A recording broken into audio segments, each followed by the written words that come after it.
साझी विरासत बचाओ आंदोलन में स्वर्गीय शरद यादव के सारथी रहे युवा समाजवादी नेता इंजीनियर संतोष यादव ने राजद को छोड़कर जदयू का दामन थाम लिया है।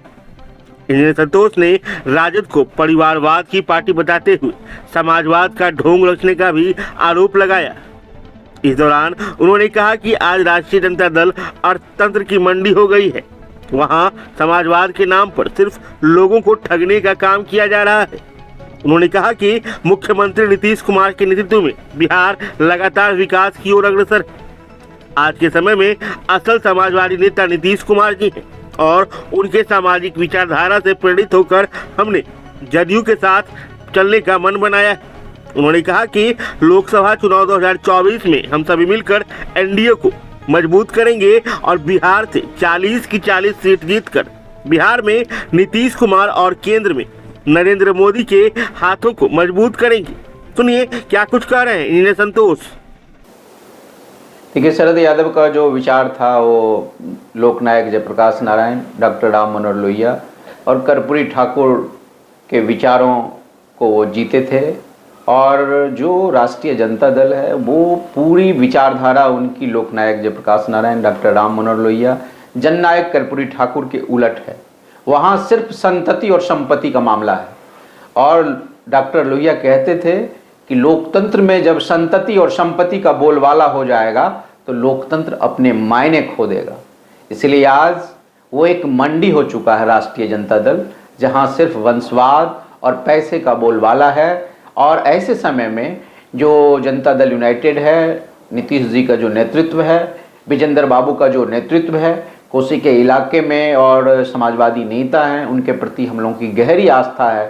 नीतीश कुमार, आदरणीय नीतीश कुमार और आदरणीय विजेंद्र बाबू के प्रति इस पार्टी में बहुत सारे ऐसे नेता हैं जो उन विचारों को, उन परंपराओं को आज भी जीवित रखे हुए हैं।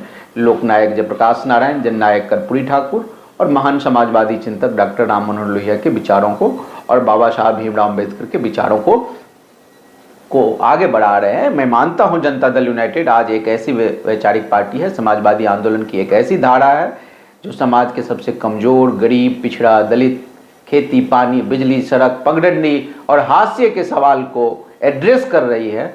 और राजनीति में ऐसे पार्टी का विस्तार होना चाहिए, इसका वजूद बढ़ना चाहिए।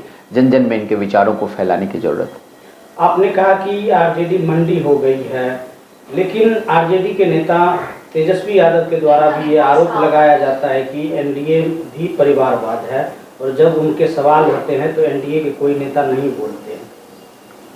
यहाँ कोई युवराज नहीं है, आप देखें वहाँ युवराज वहाँ है। वंशवाद और परिवारवाद में फर्क है। सत्ता के शीर्ष पर कौन बैठा है उससे तय होता है वंशवाद। सत्ता का शीर्ष राष्ट्रीय जनता दल में एक परिवार का है। किसी अन्य पार्टी में, समाजवादी पार्टी में भी सत्ता का शीर्ष एक परिवार का है। वंशवाद का मतलब सत्ता के शीर्ष से है, राजा का बेटा राजा होता है। डॉक्टर राम मनोहर लोहिया ने 1962 में एक मेहतरानी सुक्खो रानी को चुनाव लड़ाए थे ग्वालियर स्टेट के महारानी के खिलाफ।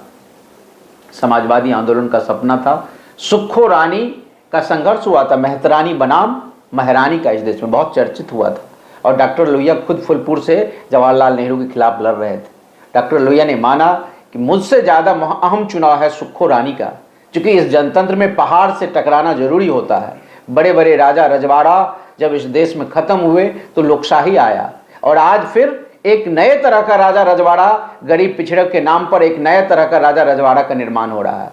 ये दुखद है। समाजवाद के नाम पर, सामाजिक न्याय के नाम पर, क्या सामाजिक न्याय का मतलब पति पत्नी बेटा बेटी होता है? यही है सामाजिक न्याय। मैं लाखों करोड़ों नौजवान दोस्तों से ये अपील करना चाहता हूं कि आप गौर से समझें, क्या सामाजिक न्याय एक परिवार के अंदर होता है कि समाज के लिए होता है, देश के लिए होता है? तो ये गमले की खेती जो इस देश में हो रही है, इस सूबे में हो रही है, तेजस्वी यादव युवराज है, अखिलेश यादव युवराज है, राहुल गांधी युवराज है। लोकतंत्र में युवराजों का कोई महत्व नहीं होता, उसका कोई मतलब नहीं है। इसीलिए ये सारी पार्टियां अभिशप्त है मिटने के लिए।